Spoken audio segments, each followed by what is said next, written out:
Everybody, we're here with the Sooners recap real quick, but we'll go ahead and hit this intro real quick.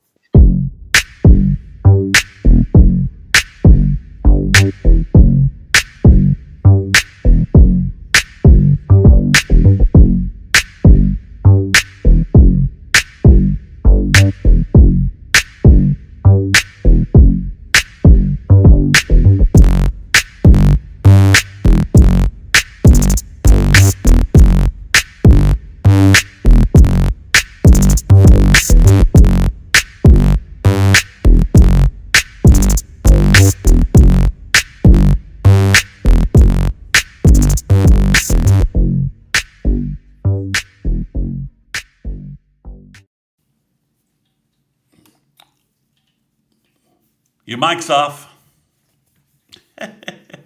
Kids screaming in the background.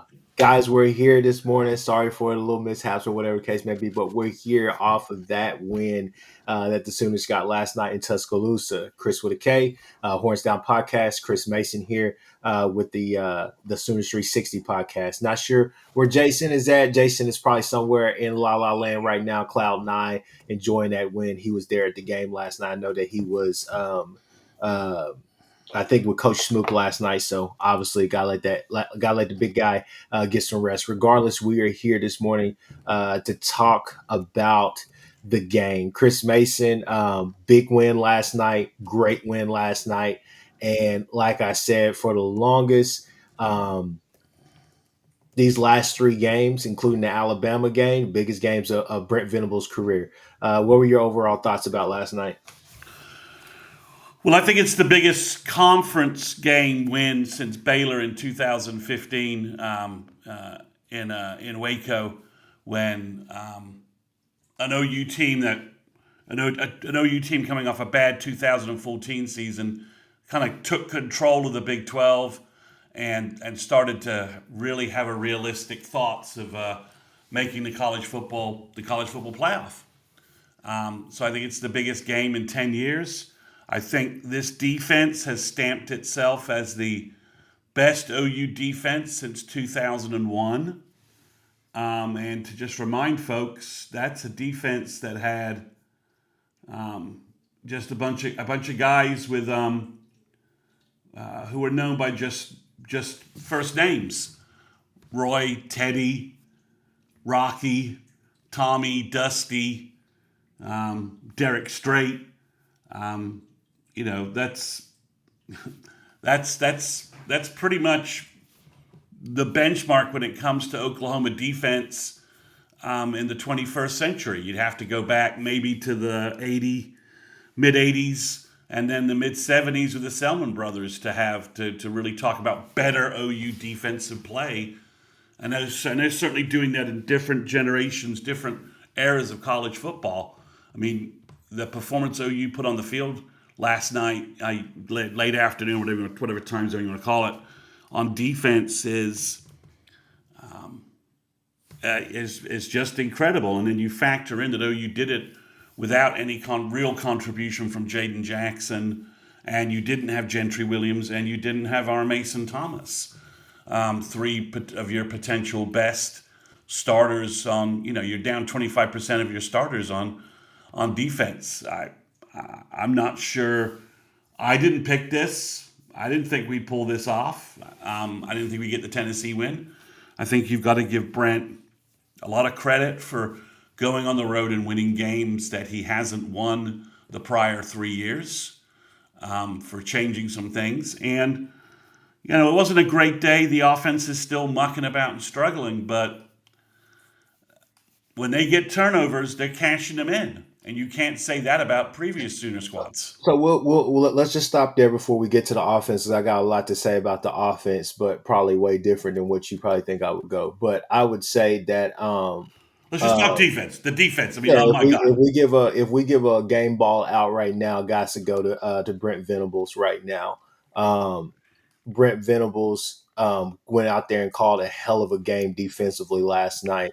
When you look at it, put it like this right here in basketball terms, Chris Mason, if um, let's say if Jason Tatum, I know he's injured right now. Jason Tatum right now for the Boston Celtics goes out there and he hits 40, right? You're like, well, he still got 40, but you look at the box score and he went 14 of 42. He took 42 shots and hit and only made 14 field goals, meaning that he got a lot of help going to the line, right? You still sit there and you say, hey, well, I don't think that the defender that we had on him is actually bad. I think he made him work for it. He made his life hell that night, right? You go back and watch the film. Same thing. Ty Simpson threw for 30, threw 31 times in the first half, had over 246 yards. You made adjustments in the second half, and basically he finished the game with about 326 yards. Yeah. So probably somewhere around in the area between 70 and 80 yards is what he had in the second half of passing. I think that you made him uncomfortable last night. I think that you took away some of the things he wanted. Obviously, I was screaming at the screen like, please, please take away Bernard just sitting there in the middle, running that little mesh route or whatever the case may be. But that little mesh or little post sit that he was running. But essentially, I thought Brent Venables called a hell of a game last night. I thought the effort was there. And I think it wore on them. Speed rush, Wine probably gets the next game ball. Taylor Wine was, I mean, he was spectacular. I think when your linebacker core Kip was amazing last night, he was all over the place. Heineke played a strong game. I thought that Omi Sigo at times had a strong game. Kobe looked like he probably could have used another week to really get things back. Um, Secondary, I thought the secondary stepped up, and I thought they made timely plays. We got turnovers. I was not expecting Eli Bowen to take that thing 87 yards back to the house, but he did. Again, RSJ, I thought this was one of his better games this year for sure. Thought Peyton Bowen was made a lot of timely plays as well, but that front, that your linebacker core and your defensive line, they put it all out there on the line. It was from multiple guys. Guys are being disruptive. I think Marvin Jones Jr. had a solid game as well. Nothing that I saw that was glaring. When you talk about the secondary, you got to mention the fact that didn't hear anything about Guillory. Didn't hear anything about Guillory. Didn't hear anything about Eli. Um, um, Devon Jordan. Now, obviously, he could have kept it contained on that 4th and 1 play, but you look at the sack that he got. Um, Boganowski's out there. He's playing snaps and just solid. Don't hear anything about him. Powers is making plays out there. You're doing what you need to do. Um, if we just want to say just a couple of things, got to get the plays in quicker, got to be able to watch. Can't have those busts right there because that's the difference between that game honestly being like a 23, 14, 23, 10 type ordeal simply because you got caught on a couple of plays. Um, just a little bit of foreshadowing to next week. Run, run game. We have to understand defensively that Michigan tape is out there on that Justin Haynes run. That's where a lot of teams are trying to have success. They're trying to run some motion and catch us misaligned on the back end and get us on that. That is for sure.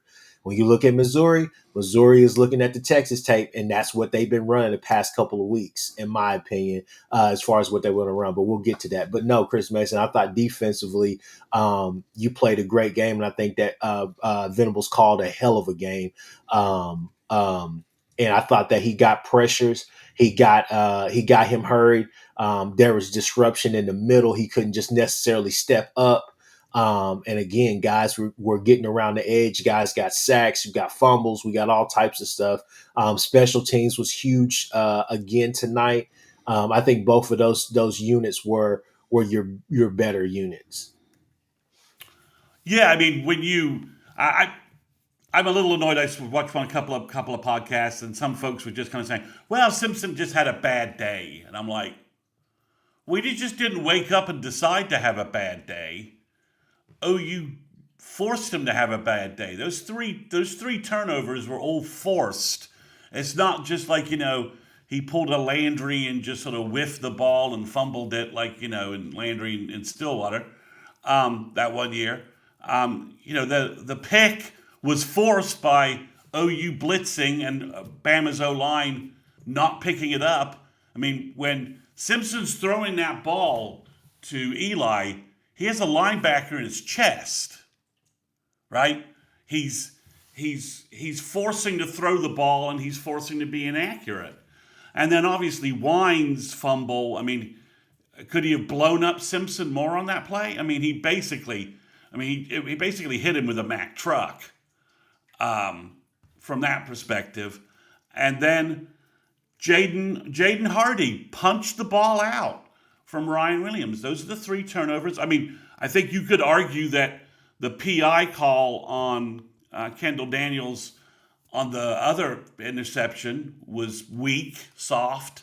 That RSJ probably, and that's another drive killer. We kill that drive. I don't think they get into the end zone again. So Bama was lucky that they kind of got that call going. I know they have some ref complaints, I think. And I'm like, give me a break. But yeah, I mean, special teams wise, you had a big punt return. Punting was good. Is it a surprise when Tate Sandell hits a clutch 50-yarder, 50-plus yarder at this point? It just seems almost like we expect it, which is just kind of crazy. Did OU get a little conservative in the red zone on that final drive? And we can talk more about that, maybe a little bit. But I think Sandell allows Brent to just take points. And I'm continually seeing coaches overextend themselves on 4th and 1 and 2, going for it, getting shoved, stopped, not putting points on the board. Shane Beamer, hello. And it comes back to bite them. This seems to be it seems to be okay to just waste opportunities and not bank points in close college football games, which just seems stunning to me. It's just great to know. It's comfort food, honestly. It brings a lot of comfort to your soul, to your heart, knowing that you have a kicker like Sandell. But I think that Which stops Brent from making yeah. bad Well, I decisions. was just going to say it stops him. I wouldn't even say bad decisions. I would say it stops him from having to play with the logistics so much, because I think it's typical of an Arbuckle offense to try to go for it on 4th down. But I think Brent is finally showing you I'm taking that next step to say, let's take the points. Defense is playing their heart out. Let's go from there. But no, we'll come back to the defense. Let's talk about the offense. Boomer 580 Sooner says, Chris, what were your thoughts when Arbuckle called the halfback toss to the short side of the field? I'll be honest with you.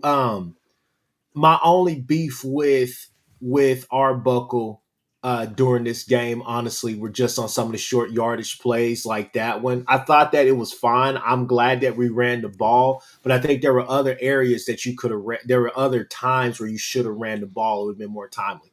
That 2nd and 2 that we had. Why we get that penalty? Why are we even throwing it? Just run the ball. It's 2 yards. We've shown that we can run on them. And so I was like, Mateer, X Rob, whoever, we've shown that we can run on them and go ahead and do this. Like, commit to it, trust it. And we'll go from there. But I would say that, wasn't happy about the call, but I understood it. I understood it though. So I see David Moyer is in here, and he says that we got to have better quarterback play. CE and Gomes say you're right, David. I'm skeptical about him coming back next year. I think we can do better. So this is what I say to this right here. Okay, people, I think that you guys got to on one. Let's go a different couple of routes, Chris Mason. Okay, Okay. on one hand, what I say about Mateer and Arbuckle is this right here. Okay. Um, I believe Mateer, there's the development that needs to happen. There's certain things that need to happen. But I would say this as well. Mateer needs more playmakers. We got to have more playmakers on the perimeter, right? Right now, we don't necessarily have that guy except for Satania who can make a big play. I think we saw Gibson last night do some things. Jermichael Carter looked good last night in his spurt. Burks was actually active to start the game. I don't think that you have that guy that is just blazing down the field like this offense usually has. When you go back and watch those, I mean, Kyle Williams right now probably be going crazy in this offense right now. You know, the looks, the trust, all the rest of those things were there. This offense can be explosive, but you have to go get playmakers. Chris Mason, as much as I love Satania, I think Satania's having a great year, and I'm really happy for the kid that he bet on himself and went to OU, left Arkansas, and is having a year that he thought that he could have, not only in the SEC, but just in college football in general. But at the same time, I don't think Satania is your true number one. You need a true number one, but I don't necessarily know if you have that right now. Gibson is still battling these injuries. Keontez Lewis is still whatever's going on with him. Burks has just kind of been in a funk where he's been active at times and not active. But my whole thing is that I think that you need more playmakers for him, but that's a next year kind of conversation. Second off, I think a lot of people were asking Mateer, please step up in the pocket. Run if you need to, but step up in the pocket. He made timely throws last night yet again. Yet again. Go and look at the play where he stepped up in the pocket and hit Satania for that crucial Yeah. what yeah. There's a bunch of times last night where I said, okay, I see. He's trusting the pocket, he's trying to stay, he wasn't drifting, he wasn't doing this, he wasn't doing that. The play calling at times can be a bit sporadic simply because we don't commit to the run. Regardless, though, I think Well, that and I think Ekstrom getting banged up didn't help. yeah, that didn't help either. And again, like I was telling you guys the other day, when Blaylock is in, Blaylock is good. Love Blaylock. Blaylock got to run a space though. He's got to stop trying to hit guys and just run a space. That's his game. But I would just say that at some point we got to understand. Okay, there is nothing wrong with being a really good game manager. The Bennett kid, or whatever his last name was, that won those championships for Georgia. His second year, he was lighting people up. Don't get me wrong. At times. Obviously, At I, times. yeah, obviously it helps that you got Lad McConkey and Brock Bowers, but still, he was lighting people up that And second year. he'd been in college for 8 years. That But helped. that That helped. first year that he started Chris Mason, he was a glorified game Oh manager. yeah, yeah. And at this point, people, I'm fine with John Mateer just being a game manager until he feels like he's right to truly let it rip. Because right now, if you do what you need to do and you play complementary football, I'm perfectly fine with it, Chris Mason. I'll give it to you. Well, again, he's recovering. We lost a lot of momentum on offense this year, right? And everyone's saying that we should swap out quarterbacks for next year is out of their minds. I'm sorry, guys. What we need on offense is some continuity, consistency, cohesion, and development. We don't need to be swapping out Arbuckle for a new play caller or swapping out our quarterbacks. We need to develop our offensive line with the young guys we've got. We need to develop our receivers. We need to go get, if we can get a playmaker, an elite playmaker at wide receiver, we need to go do that. If we can do that at tight end, we need to do that. But overall, there's nothing that's going to help our defense more than our offense, sorry, more than a full off season, working through everything, a full off season of development for our O line, a full off season of development for X Rob and Blaylock, and to get healthy. Ronnie X Rob got banged up. I'm just not sure where you're able to run him more. We're banged up at running back. It's just we're a little bit on fumes at the running back position right now. So to me, you're right. You need to game manage. And what's the number one thing we did at Tennessee and yesterday? We paid off defensive turnovers. Every time we're getting a turnover, we're putting points on the board. And our defense is good enough that they can win 23-14 type shootouts, or whatever you want to call it, or game manager games. We have the defense that Have guys, we won games in 2001 in ugly fashion, man, and that's because we didn't have 200 yards of offense in 2001 in the Roy Superman game. Texas held us to like 225 or something. Did we win? Yeah. Does anybody remember the fact that we only had 200 yards in that game? No. We remember winning. We remember Roy making an all-time great play, an OU great history. So again, you're right. Our defense is elite. Our offense could have been okay if we hadn't had the Mateer injury and the O line injuries. No, They I mean, happened. They happened. They derailed our development on offense. We're now just trying to piece things together, and the offense is being opportunistic. mhm.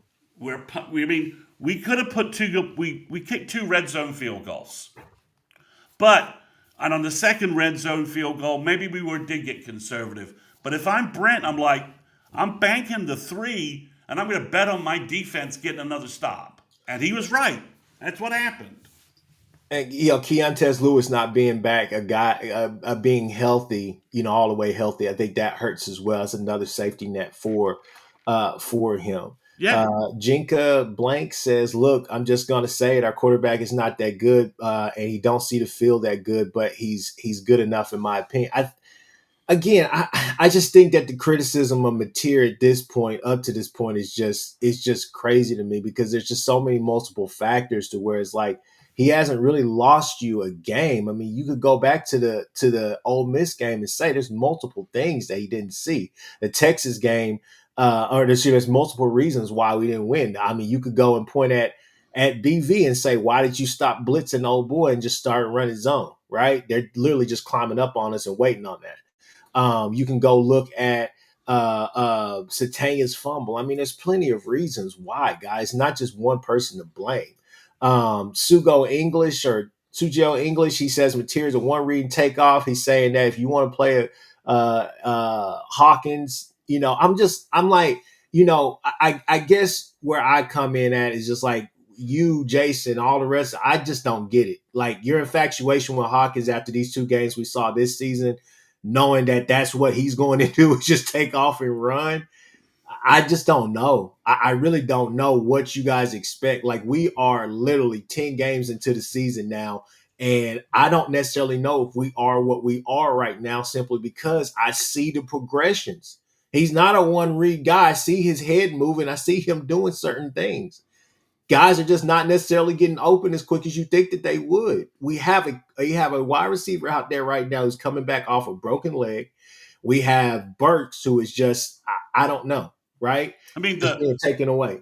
I Then mean we the, have Satania, who's out there pretty much by himself, and you have safety valves. And now I don't think Kanik is that much of a part of the offense simply because you're splitting reps between him and Helms, and rightfully so because I think EPL Helms and X Rod together, those three have changed this offense drastically the because physicality. physical and all of that. They bring Yeah, physicality to it where we were a finesse offense. They've now brought some physicality to it. It's a balancing act between Helms and Kanik. I think they did a fairly decent job with it yesterday. I know Helms got a bad penalty, from that perspective, but at least he was being physical. It wasn't some candy ass crap. He blew that guy up. I just think offensively, again, it's getting better and better. It looks better. But we're on the road to play a much better Alabama defense than Tennessee defense. Tennessee's defense and Alabama's defense aren't in the same league, mm-mm. basically. Bama's got a very good secondary. They've got good secondary pieces back there. They're playing well. I think it was and everyone looks at the yards, and I'm like, yardage is just such a BS stat sometimes. No, we didn't have it was time of possession and a lot of stuff that happened during the game, and us finally, doing the bend don't break thing. I think for me, Chris Mason, if I may just step in here real quick, I think the thing for me, I got texts from a lot of people on that play where the intentional grounding play, right? And to me, say what you want to say is that or whatever. People, oh, Mateer sucks this, and I'm just like, okay, like what do you want him to do? If he throws that pass, there's literally two people coming down on Satania on that screen. Satania came out of his break hella slow because obviously he's trying to set it up, right? He comes out of that break as far as that bench, running that bench route, that kind of that end route, to come back for the screen. The screen was set up. Yes, there was space, but literally, if Material would have threw that ball, there's literally a linebacker and a second. I think it was a safety or whatever. They're coming down and crashing down. If you think that that's a high, if you think that's a high quality play to throw it to Satania, who's known for getting hit and fumbling and doing all of that, you do what you got to do, boo boo. That it is what it is. My whole thing is that again, And it's yesterday a suspect grounding call. it's It's suspect it's a suspect suspect as grounding hell. call. I mean, as hell. I mean, it is that was a legit like really. I, Give me a break. I just can't go against Mateer right now, knowing that I think that he doesn't necessarily have all the weapons that he needs. And second, the fact of the matter is the guy's going out there and something still is up with that thumb. That thumb is still healing, right? But guys putting all out on the line and everything, it's like that. I just can't go against that right now. But what I'm saying is that Chris Mason, you've been saying it for the past couple of weeks, and everybody in the comments have been saying it as well. We just got to play complementary football. If OU does not beat OU, we win the game. Simple as that. If you and again for all the criticism of our offense, they are and they didn't have the big drive to salt the game away yesterday.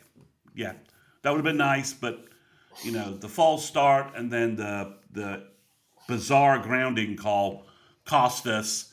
But the defense had their back and the defense won the game. So and you had multiple guys making plays, to make that happen. So I think the you got to give the offense maybe you're giving Tate Sandell a bunch of it as well for just banking points and knowing we don't have to have 35 to win. We're not in that mode any longer. We don't have that kind of offense. And But I we also don't have a defense which where you have to score 45. yeah. And if you when you score 35, you may lose a game. But because you got to have 45 or 52 or 63 or whatever it is with some of those Lincoln Riley games, the defense is, you got to recognize where your strength is and be opportunistic on the other side of the ball. And The, that's what we were. We were opportunistic on offense. We made some plays. The 20-yard touchdown run by Mateer, that was a great play, individual play by him, individual performance, because they should have tackled him at the 10, and he dragged them all the way into the end zone to punch that in. I mean, if you're looking at that is, guys, you watch lots of college football, and quarterbacks aren't making their progressions through plays. It's just not happening. It's not just like, this isn't like a Mateer thing. And I think, the injury set us back. He couldn't practice. We got injuries across the offensive line, which have hurt. We're playing 3 freshmen on the O-line. They make mistakes. And we lost our running back again, which hurt. So I think, you can say everything you want about the offense. And yeah, I mean, they're not the offense of the Lincoln Riley era. But I have more confidence that Brent will get us a good offense down the road than I ever had that Lincoln was going to fix the defense. that's true. I That's mean, true. when you talk about big picture, right? What is you? I mean, because if you look at that defense, Chris, I mean, we played so many kids. It's loaded with sophomores, freshmen, redshirt freshmen, sophomores, redshirt sophomores, and juniors. We're bringing a defense to kick ass again next year, and I think offensively, you keep Arbuckle, you keep Mateer, you add pieces in. Your freshmen all become sophomores next year.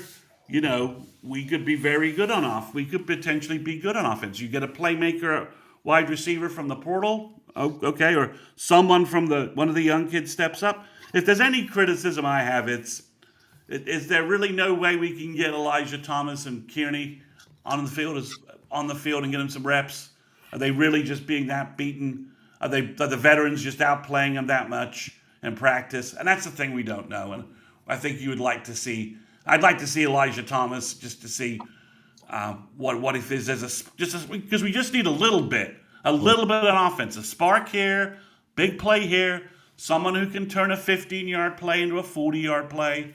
We don't need a whole lot on offense, which we just need a couple of sparks, a couple more precision plays, a couple of big plays. So I mean that's a valid criticism. That's a valid observation in my opinion. But you know, guys, if Hawkins was really the answer, Brent knows he's so close. He'd be playing. He'd be playing if they thought he could improve this offense by 3 or 4 points a game. Well, I am So struggling over here. My mouse died. Either way, no, I'm listening to you, man. Yeah, I agree with everything that you're saying. I just don't. I don't know, man. I just feel like next year is next year. I look if they brought Hawkins out there and maybe some of our run packages where we knew that hey he has a threat of like a wildcat almost to where it's like hey he can throw, yeah, he can run, he just a can do all those curveball. things. It's a curveball to some teams. I'm perfectly Yeah, fine with that if we threw that wrinkle in, but I just think that right now, I'm not necessarily sure we're at a point where we can cost this defense with just doing just anything and everything. I think right now you just have to yeah, kind of stick to it, and it's not necessarily hoping for the best. I think that really good things will come. You got a touchdown yesterday. You scored on them. There was a couple of times where you should have scored on them. Play calling, I don't know. I feel like hey, we could have been a little bit more aggressive, run the ball on that first field goal. That's what I felt like. Just run the ball, commit to the run, and give yourself third down to work with as far as what you want to do as far as passing or whatnot. But no, again, I just thought it was a solid performance all around. I am looking at a comment right now. Liberty Metcalf, he says, "What are the stats on the penalties for this season?" And I mean, that's something that is really surprising to me. Chris Mason is just um, the penalties this year, man. Not necessarily what we're doing, but more or less just how soft it seems the SEC is. yeah. I mean, we were. I mean, I remember watching a lot of SEC football, and I remember teams were getting holding calls left and right on their pass rush, and DBs were a mugging wide receivers. We joined the SEC, and now our elite front four can't draw a holding call, and they're being so ticky tack on our cornerbacks. It's a little bit like, well, what the hell, guys? So yeah, it's surprising. I mean, the SEC's had a terrible refereeing year. I'll repeat the comment we've made on multiple pods. They've got to switch to the ACC model. They got to have a command center, and they've got to have those command center discussions broadcast on the SEC and on the SEC games. We need transparency and consistency. So, but yeah, I mean, overall, I mean, Chris, if you were to give, and this is tough to do, but if you were to give 5 game balls out today for yesterday's performance, just 5 individuals as stand out, who's your top 5? If I gave 5 game balls out right now, I'd give a game ball to Taylor Wine, obviously. Give a game ball to Kip Lewis. I think that's obvious. Um, Probably say I'd give a game ball to. I'll be honest with you, it's probably gonna be a little bit controversial. I give a game ball to the offensive line as well. Uh, two true freshmen. They held up. They held up. Yeah, two true freshmen and one redshirt freshman. And you went out there and did what you needed to do on the road in Tuscaloosa. I mean, it's hard not to sit here and talk about how those guys are growing up right before our excuse me our eyes. So that's three.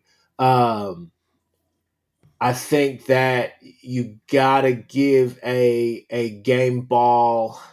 I'm trying to pinpoint somebody in the secondary. Maybe you could say Eli Bowen just for that how clutch that was. Potentially, you say that. No, no, no. I'll be honest with you. I'll tell you who I give a game ball to. Hardy.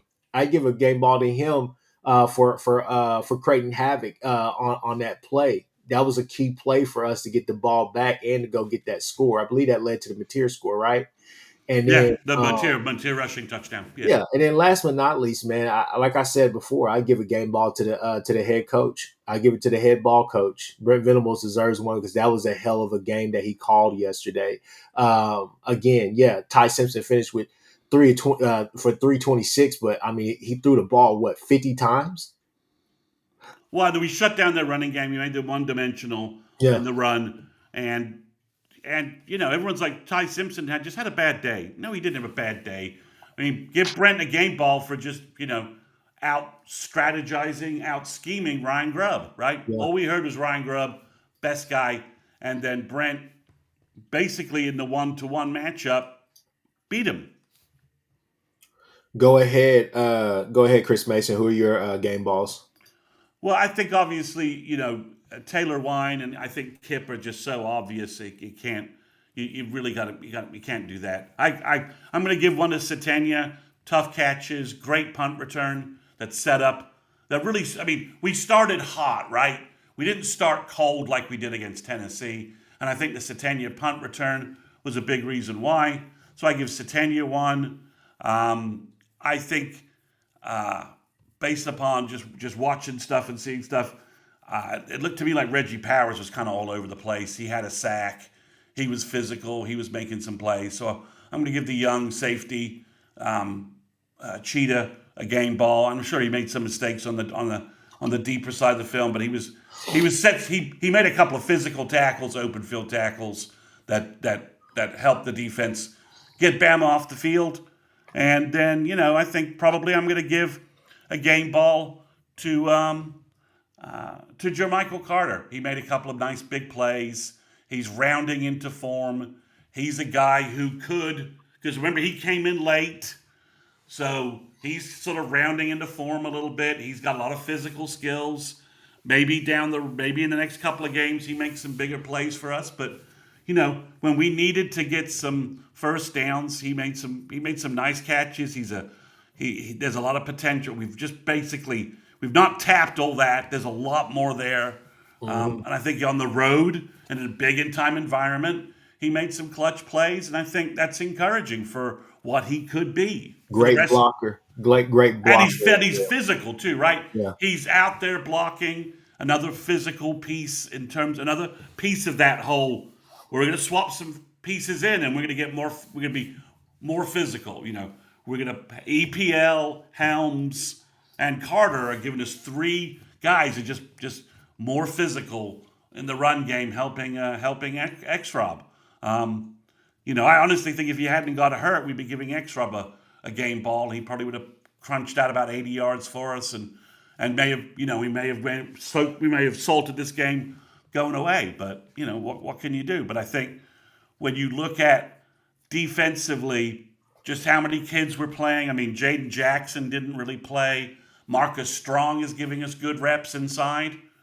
It's the beauty of having five real defensive tackles that and defensive ends, right? You lose RMT and Jaden Jackson, and preseason, if you told me we had to go to Alabama without those two guys, I'd be like, well, we're screwed. yeah. But that's not the way the depth has developed, and that's not the way the defense plays. And it was a great performance on defense, and Brent, and the team's kind of channeling Brent's, you know,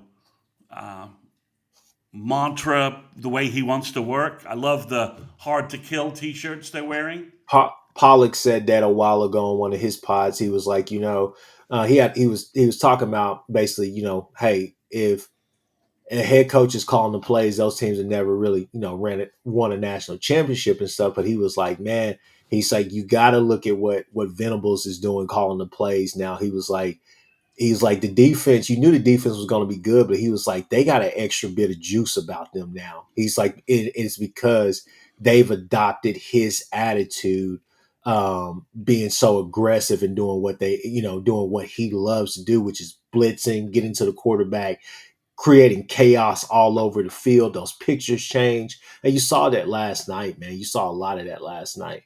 Yeah, I mean David Cohn on the Crane and Crane podcast, he was saying, he goes, I think Brent's the only, maybe the only coordinator in college football where you show one thing and then something else completely different is happening on defense. And for Ty Simpson, reads coverages and reads everything as well as anybody. But what did OU do?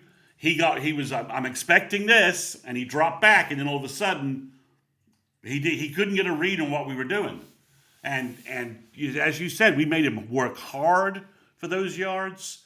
We forced him to make mistakes, and uh, and we beat him. I mean, and he's playing, and he's playing, and he's been on a winning streak since the FSU game. So, I think that's all credit to Brent that he's able to run that kind of sophisticated defense Uh, in college without where other folks just can't do it. Yeah. Hey, real quick, sorry people. Yeah, we just jumped on here real quick. I forgot to change that. Usually Jason would do that, but Jason's not with us today. So excuse us for the whole Knoxville thing or whatnot. We know that we were in Tuscaloosa, but yeah. Jumping to this comment though, Ong says Manning and Simpson having conversations about how to beat OU and Georgia. That's wild. I guess they were wrong. So that was pretty funny. But Well, I yeah, would if I'm Simpson. I don't know why the hell you're listening to anything Eli Manning's. I mean, no, sorry, Arch Manning's telling you. Archman, Like, yeah. I mean, But Or Eli for that matter. Um, from his couch doing Subway, doing Jersey Mike commercials. Yeah, I, I mean, oh it's classic. It's Manning needs to worry about going on the road and beating a quality team just by yeah. himself before he's giving anybody else recs on how to do it. So I want to jump into this comment here. Sooners to win. He says 13 was lighting people ass on fire. Reggie Powers was doing his thing last night. And that's what's so scary about this defense is the fact that that secondary is only going to get better because a lot of those guys you're playing a lot of sophomores. You're playing some freshmen in there, right? You saw Koye out there too. I mean, I just think that just giving them chances and getting them in there to test them. I mean, the whole thing is that the future is bright here at OU. We said it here this summer, this past summer, this past spring, this past winter, last year, this time, and we said, hey man, this defense has a chance to be better than what it was last year, even though you lost a Stutzman and you lost a Billy Bowman. This defense had a chance to be better, and I think that they're proving it right now. I think they're playing above what I thought they could do. Yes, I mean, yes, that's just a fact. I mean, they're they're playing at a level I did not anticipate that they could hit this year. yeah.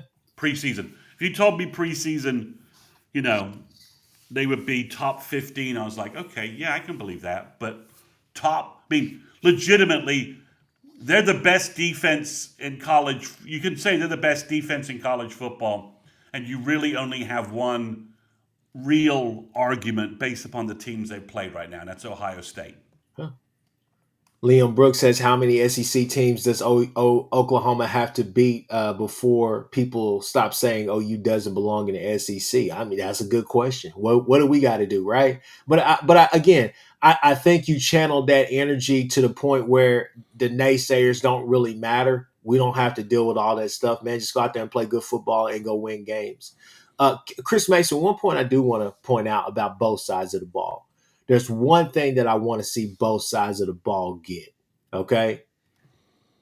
And that's a killer instinct. Okay, they're Meaning close. that They're close. they're close. On defense, they're very close. On defense, they're like 1 foot away. They literally knocking on the door, just waiting for them to open it up. Offense, we're still walking up the porch, right? Yeah, So yes, definitely. so the whole thing is that when you defensively, you want the turnovers. You want this. You're starting to get them now. Things are starting to happen, and that's scary as well because, again, like I told you guys 2, 3 games ago, we haven't peaked yet, and I still think I don't think that this team has Oh peaked no, yet. I mean, we're at like 55% on offense, Mhm. maybe lower than that. And there's I don't think you're not hitting 100 this year, but Mhm.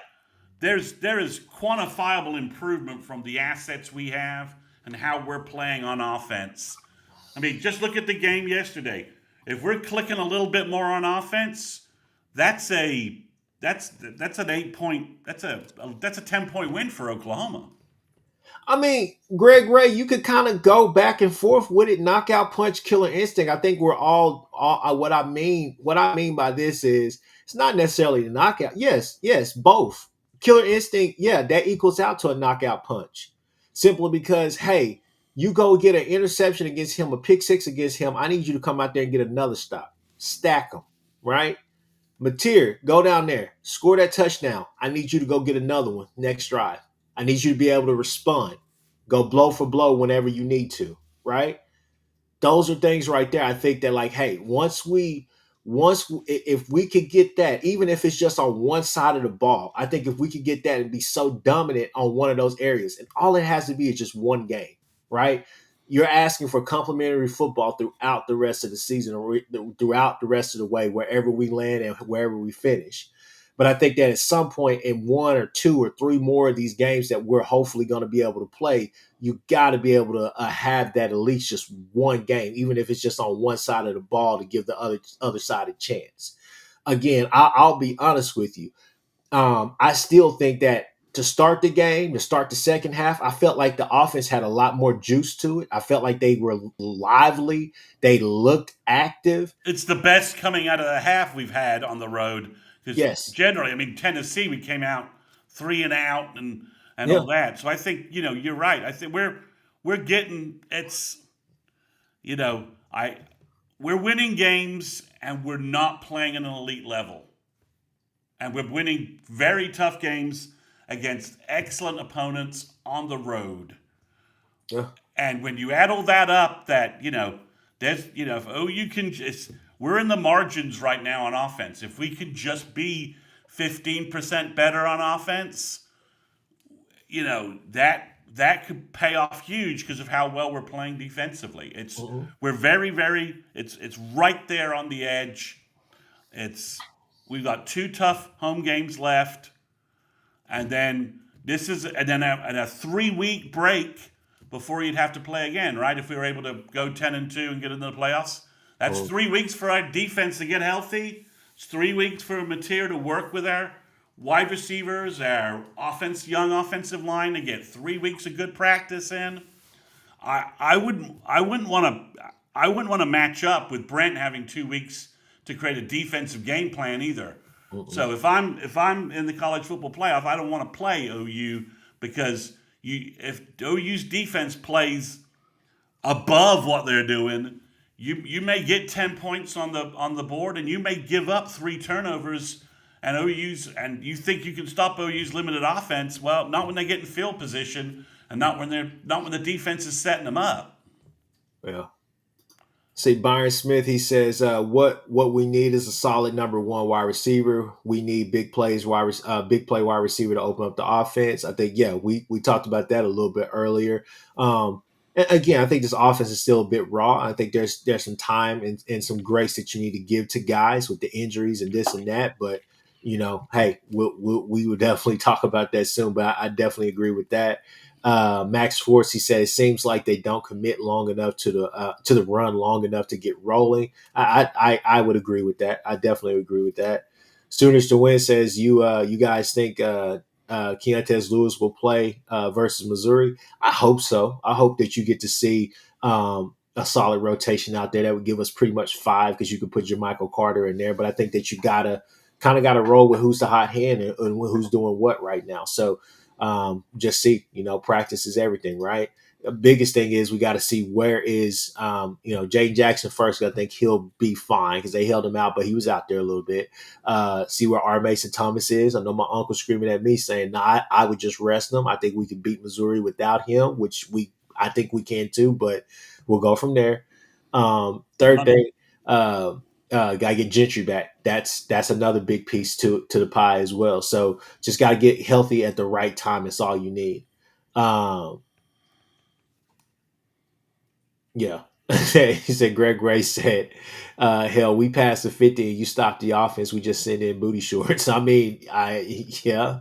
Well, again, you when you're holding teams to in the 20s or in the teens, right? Uh, Every when you're trying to score 45 points, 3 points, just from a math standpoint, doesn't mean as much, right? But when you're only trying to score 24, 3 points, 3 points is the same as a touchdown in the other way of playing football. From that perspective. So, okay, Chris, just before we sign off here, I had a um, little bit more. oh, you got a little bit more. Okay, I had all a right, little all bit right. more. But I had just just a little bit more. So I wanted to say, and I'm not even getting on here to toot up my own horn, but hey, oh, um, you called I, half of this game. I look, and I told you, I said, hey, it's Alabama's offense is explosive, but at the same time, it can become very predictable. Outside of just picking up the drag route or the little crossers or whatever they want to run with the tight end. I told you the tight end is a big part of it as well. But like I told you, I said, hey man, they run a lot of corner routes and they will put Bernard on the furthest side away and have him come out of nowhere and sit right there in the middle on a post sit or some orbit route or whatever the case may be. You took all of that away last night. Ryan Williams, my auntie asked me, he's like, what's your honest thoughts about Ryan Williams? And I said, I think Ryan Williams is electric with the football. I said, he's must see. He's showtime. But you have to treat him as a one. You cannot treat him as a two. You cannot do that because he tends to fade away, especially in some of the bigger games. Now, we've seen him play a lot of big games and see him play. And please understand, people, Ryan Williams is a first round talent all day, every day. Does he go in the first round? I don't know. Should he? In my opinion, yes. That kid is electric with the football. He can make things happen that most people can't in college football right now. But at the same time, I don't think they treat him like that. Ty Simpson, I think Ty Simpson is really good. He's exceeded a lot of people's expectations. But again, they hadn't seen a pass rush like this. You know, and on the other side of the ball, I wish I would have said this earlier, but hell, I run the 4.25 on NCAA game. That's what I run. It's not really blitz heavy. It's just assignment sound football. That's what it is. Knowing your personnel, running your zones, running all the rest of that stuff. And the way we run that 4.25, we're really just multiple. We're truly multiple on defense, whereas they're not. They're a good defense, don't get me wrong. And I do believe they're going to beat the hell out of Eastern Illinois and beat the hell out of Auburn as well. There's no doubt in my mind Bama is going to be in the playoffs. Regardless, though, again, just watching the film, I said Vandy went in there and one lost the game because of turnovers, but two lost the game because they did not have a true pass rush. When I know you you flipped go both of those things. Yeah. When you go and watch Ty Simpson play, there's something that he does that is so freaking aggravating, Chris Mason. The kid will literally do a bootleg or run to the right, just getting out of the pocket. He will stop, plant his feet, and throw on platform, not off platform. And the reason why I said it's aggravating because that's perfect technique from him, but it's aggravating. It's very frustrating to see teams still not be able to do anything with that. If he's running 5 yards out of the pocket, somebody needs to come down there and pop him. Right. But pressure, do something. But nobody has had a true pass rush to get to that kid. And I think that's what you saw LSU try to do, but it just wasn't consistent, right? And I think ours was at first it was kind of like, okay, okay. And then all of a sudden it just started to ramp up. And that offensive line for Bama, they're huge, they're big, and they can move. They're pretty agile. Problem is that those tackles are way too big. I mean, Proctor is just, in my opinion, I'm just like he struggles with speed rush. He Yeah, I struggles with mean, speed rush, and he struggles with guys with good moves. some people have him like as a first round pick, and I'm like, if he struggles with college speed, Yeah, what are NFL DNs going to do to him? I mean, right? If yeah, he's struggling with college speed rushes, okay, what are you going to do What do you do when Well, you're facing NFL guys? Unc is he always when we talk about Proctor, he says he's a guard. He said I would not spend tackle money on him in the league. He said if I'm a GM, I'm picking him and telling him he's gonna play guard. He would be a hell of a guard in the league, in my opinion. I just don't think that, and I think the kid he's a freak of nature. He's built crazy, but I just don't think that he is a He's quick enough. I don't think he's quick enough for to play tackle at the next level. All right. You got anything else, or can we talk a little CFP? Go ahead, go ahead, go ahead. So, where would you have where would you have the Sooners after this victory and all the other stuff that's gone on in college football over the weekend?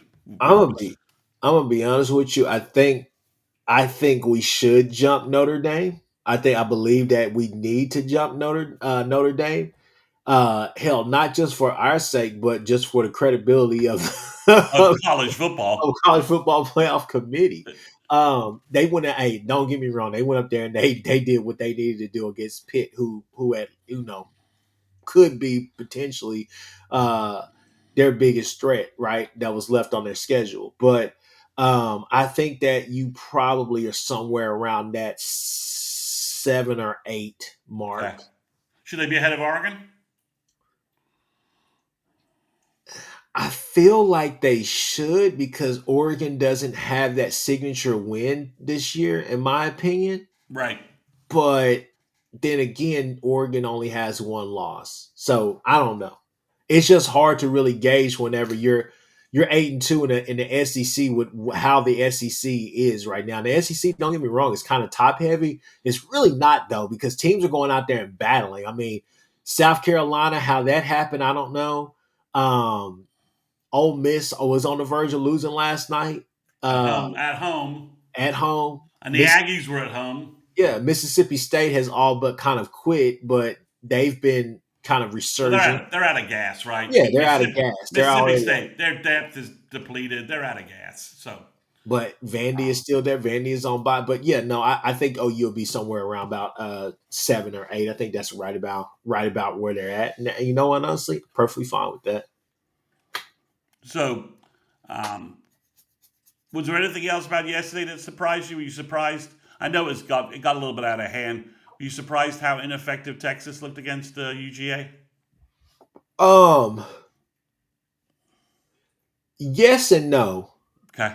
And the reason why I say that is because when I watch Texas, it's clear to me that injuries have just hurt whatever they were going to have in Baxter. Baxter is their best back, but that running back room, they've had some key injuries on that in that running back room. I mean, it's almost to the point where you're just like, man, maybe you just go with Niblet the whole time and just let him run. Obviously, they got Weisner and all the rest of the stuff. They came out there and they were running the ball. It was like Sark just commit to running the ball, but for whatever it's worth, I'm gonna be honest with you. I think that if I'm if I'm if I'm Wingo, I'm looking at Zachariah Branch like, oh, that's me right there. Yeah, I can run a few routes and this and stuff like that, but I'm more explosive when I catch it in the backfield and can make people miss and then cut up field. I just he's not your one. If anybody's your one, I'll be honest with you, is Parker Livingstone. That kid is probably your one at this moment because I know Texas is going to go out there and get some playmakers in that wide receiver room this next year. I just know Sark is going to be aggressive that way. He has no choice. But um, I just think that offensively, and don't get me wrong, Arch Manning has been playing really good football over the course of the past few weeks. Um, and it's still there. You see him making throws, you see him doing things, and sometimes the old arch creeps in, but you see the continuity coming in at least with him. But there's just no consistency in that wide receiver room, I believe. Um, Run game is pretty good. The offensive line is playing better, but again, it's just that side of the football. Like I don't know. When you go and play again, who I call the San Antonio Spurs of college football, they can beat you in a dead out sprint, or they can beat you just slugging it out. It's hard to go and beat Georgia whenever. I mean, Gunnar Stockton is playing. Is honestly, he's playing like a Heisman. He's right? playing well. He's playing well. He's playing really He's well. given him And the best, maybe the best quarterback play under Kirby. that defense is starting to get a pass rush, a real pass rush. And man, like just last night, it just never felt like they had the juice. I'm not gonna go belt to ass and do all the rest of that stuff. I'm just gonna say like it just I don't know. It felt like they came out, they dancing to the music, start getting them ready, and then they run out and then they running the football, and then all of a sudden, what they put three on the board because Wingo drops the pass, all the rest of that. It just felt Yeah. like the juice, just like everything, all the hype, everything they had just went out the window. And be honest with you, there was a couple of Georgia players that were just talking hella noise, and I don't know. It just felt like that was a dam that had two or three cracks in it that were like pretty large, and then all of a sudden it just got overrun. Like they just couldn't stop it. So, what about you?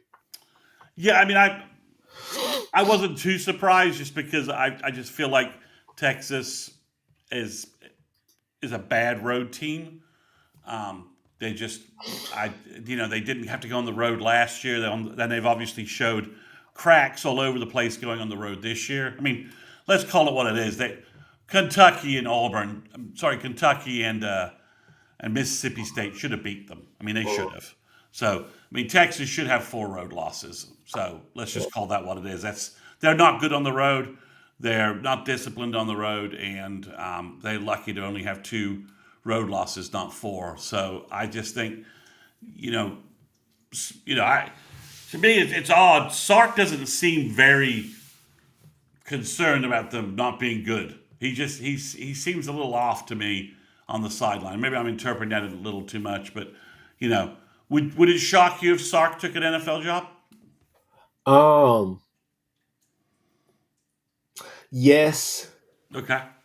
I don't think that Sarkis would have the control that he would want at the NFL level. I think he's tried that before, and I think that he was decent and pretty good for the Hawks when he was there for that short period. I know it was kind of hot and cold or whatever, but it wouldn't surprise me. But at the same time, I think that it wouldn't necessarily like just shock me, wow me, but I think that Sark has something going at Texas, and he's built that, and I think that he can see it through. And I think the thing is just you listen to all the Texas pods and Texas folk, and they think that next year his seat could get a lot warmer. His seat could get this and that because yeah, you've made it to the college football playoffs, but what have we won outside of a Big 12 championship?